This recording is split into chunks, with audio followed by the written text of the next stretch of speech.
Well, hello, and welcome to the KX Country Clubhouse. I'm Bob Say with KX 96, and we are joined by David James, and we are going to start off with taking you back to April the 1st of this year, and that post you put up on Facebook. For those who missed it, didn't see it, didn't read it yet, give us the details of it, David, and then we'll talk about it a little bit. You're going to have to refresh my memory. April 1st. What are we talking about here? Oh, you going to Mars or something like that? Yeah. It was funny. I actually, I'm a big April Fool's guy, so I love to post pranks. And I actually, this is the first time I've ever gotten my mom where she actually texted me and she was like, "What?" Like, she was so angry. Like, I didn't fool her any of the other times. She knows me too well, but I got her this time, which was great. I didn't actually get too many of my fans this time, but I got my mom, so it was a big win.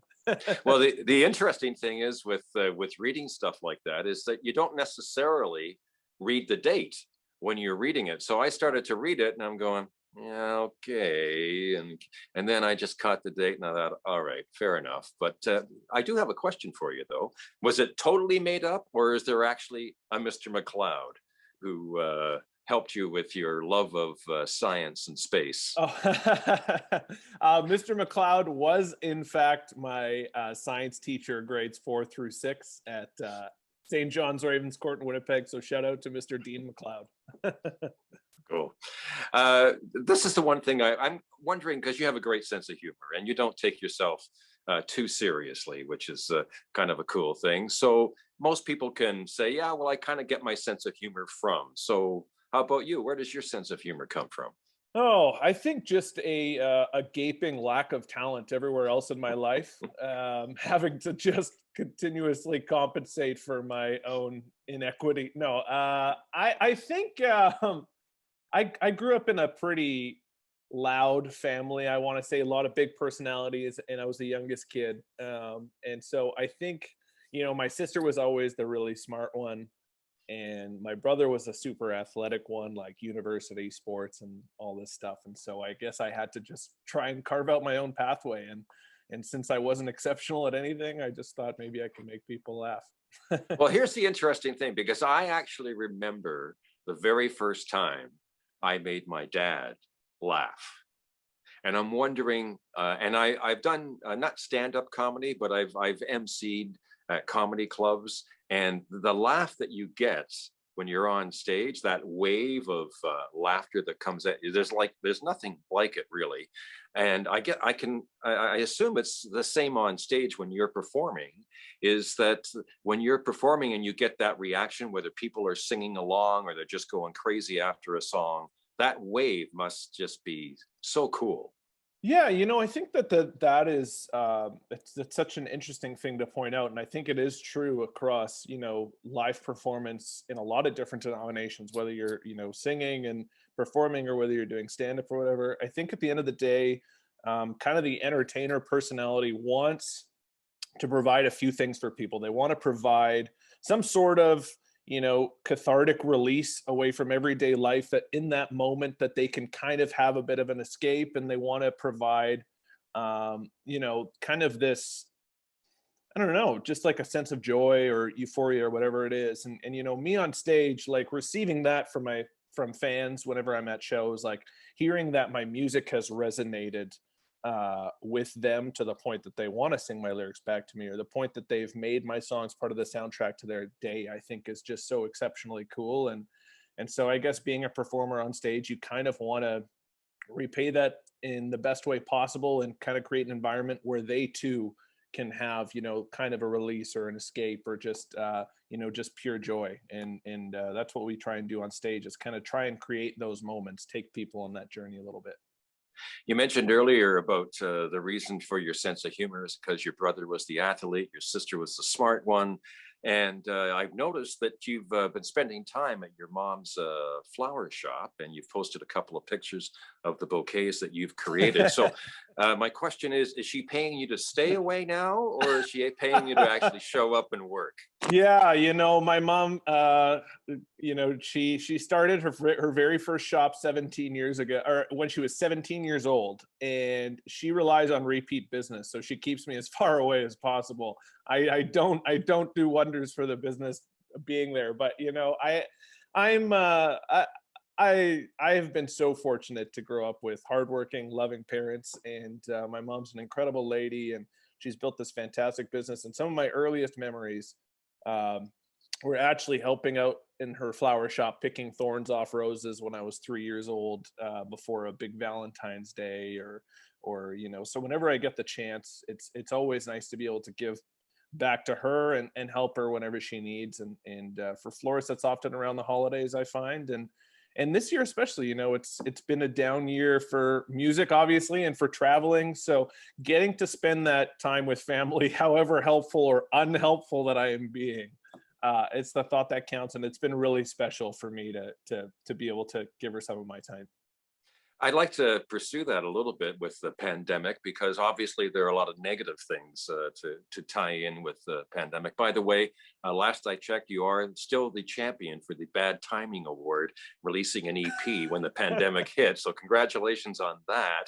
But when you look back on this, and we're not through it yet, obviously, but you just mentioned one thing that's sort of a positive. Is there anything else that when you look back on it, that you're taking out of this in a positive way?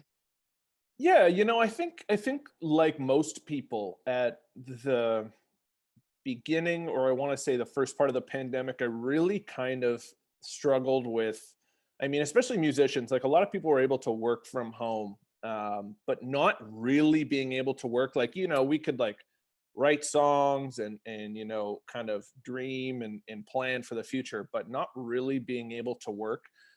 You kind of can't help but struggle with trying to see your purpose in the moment, or that week, or trying to kind of fill the gaps a little bit. And so for me, it was a pretty challenging time, and the way I kind of was able to pivot to make it a positive was having the chance to, I sat in my basement and I listened to the same records that I first fell in love with when I first started listening to music. And when I would have my Fender Stratocaster in my dad's basement, and I would put on these old records and I would try and play along and figure out the guitar riffs and the chords. And for me, I went through this kind of dark, I don't want to say dark, but kind of this struggle for the first half, and then being able to do things like that, reconnect with why I fell in love with music in the first place, and get reinvigorated and re-inspired to write new music and create in probably the least inspiring year that we've ever had.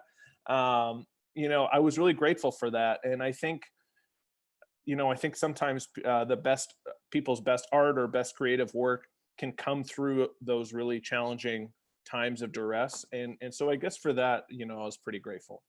Yeah, I'd like to, before we get to talking about some new music, there's one event that's coming up at the end of this month that you are hosting, basically, and it's a ladies' night for the Meta Center or the Meta Foundation. So the question is, of course, how does a guy get invited to ladies' night? Are you going to be dancing or what? I hope not. I hope that's not in the no. I We actually got hooked up through Kat at KX, so thank you, Kat. But you know what? I did some research, and just a really incredible organization.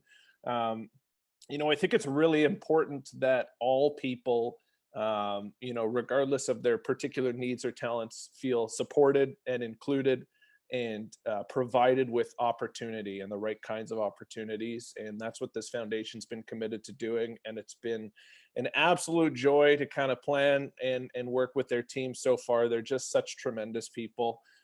So really looking forward to that. I think obviously now more than ever, it's important to be helping however and wherever we can. So it's a real blessing to be able to be involved with them, and it's going to be a fun night, but I really hope that there's no dancing involved.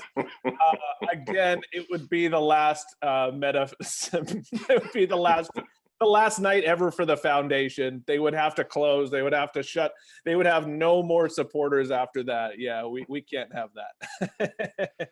Actually, I was just on their website, and from what I gather, it's sold out. So congratulations, nicely done.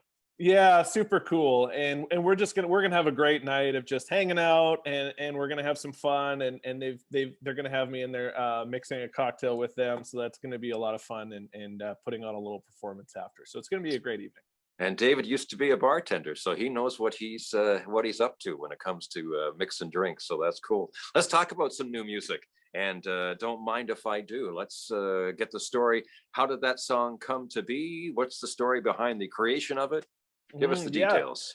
Well, for like I had previously mentioned, the pandemic just being such a tough year, when Dan, my producer, and I were heading into the studio, we really wanted to create music that could be kind of this release for people. I think now more than ever, people are looking to music as they always have, but also for a sense of escapism a little bit, and a sense of, kind of just taking their mind off of things. And we really wanted to create fun country music, and that was my mo when we got into the studio. Throughout the entire writing process, throughout the recording process, is we wanted to create fun, energetic country music.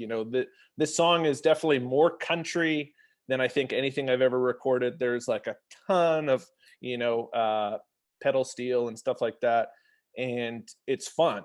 And the initial response we've gotten from fans is my favorite response is always like, I love the tweets and the messages. Oh, love the new song, love the new song. But when I'm getting videos of people hanging out on their back deck having a cold one, listening to the song, or when people are outside enjoying the summer, um, and bringing in the music, and they're just like, it's helping them have a good time.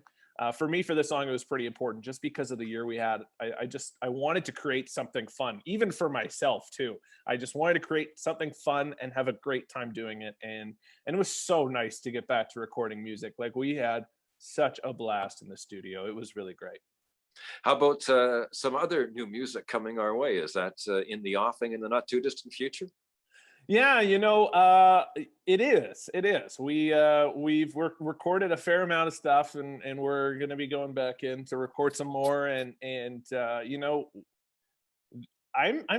really feeling inspired right now, and I'm really I've just been loving the vibe that we've been on, especially with this new song. And just the reception we've gotten from this song has made me want to go back and write even more music, and create some more fun, joyful stuff for everyone. So definitely some new music coming out again, even soon as well. Excellent.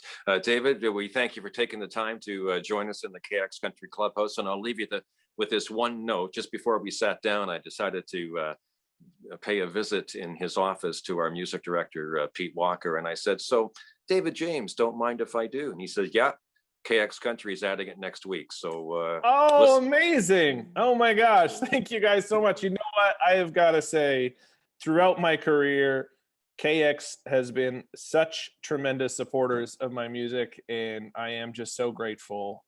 It gives artists like myself a chance to do what we love, and that is the best news. Thank you for making my day. I'm gonna have to mix up a cocktail now and celebrate. That's awesome. Thank you so much. You're welcome. And David, stay safe. And again, thanks for joining us in the KX Country Clubhouse. Really appreciate it. Thank you too. Appreciate it.